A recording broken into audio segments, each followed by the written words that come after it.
మహిళా సంక్షేమమే లక్ష్యంగా ప్రజాప్రభుత్వం ముందుకు వెళుతోందని పంచాయతీరాజ్ శాఖ మంత్రి సీతక్క అన్నారు. వరంగల్ జిల్లా గేస్కొండ మండలంలో కళ్యాణ్ లక్ష్మి, షాదీ ముబారక్, సీఎంఆర్ఎఫ్ చెక్కుల పంపిణీ కార్యక్రమంలో ముఖ్య అతిథిగా పాల్గొన్నారు. గంగదేవిపల్లిలో ఇటీవల గుండెపోటుతో మరణించిన కూసం రాజమౌళి కుటుంబాన్ని పరామర్శించిన సీతక్క ప్రభుత్వ పాఠశాలలో ఆయన జ్ఞాపకార్థం ఏర్పాటు చేసిన కంప్యూటర్ ల్యాబ్ను ప్రారంభించారు. అనంతరం మహబూబాబాద్ జిల్లా కొత్తగూడ మండలంలో పర్యటించిన సీతక్క ఐటీడీఏ పరిధిలో విధి నిర్వహణలో వివిధ కారణాలతో మృతి చెందిన 17 మంది కుటుంబాలను గుర్తించి వారి కుటుంబాలకు కారుణ్య నియామక పత్రాలను అందజేశారు. కాంగ్రెస్ ప్రజాప్రభుత్వం ప్రజల సంక్షేమే లక్ష్యంగా అనేక పథకాలను అమలు చేస్తోందని సీతక్క పునరుద్ఘాటించింది. హెల్త్ కు సంబంధించి హాస్పిటల్లో ఖర్చు పెట్టుకునే వాటిని కూడా సీఎంఆర్ఎఫ్ దగ్గర నుంచి 9,06,07,000 రూపాయలు దాదాపు ఇప్పటి వరకు అందరికి ఉండడం జరిగింది.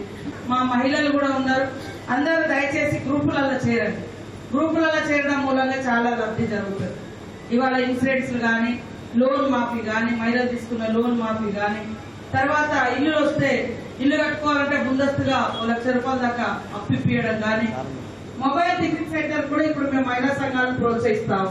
మన బడ్జెట్ లో కూడా ముఖ్యమంత్రి గారు గౌరవనీయులు పేదలందరూ బాగుండాలని మరి 1,50,00,000 మందికి రేషన్ కార్డులు, తెల్ల రేషన్ కార్డులు, సన్న బియ్యం ఇస్తాము.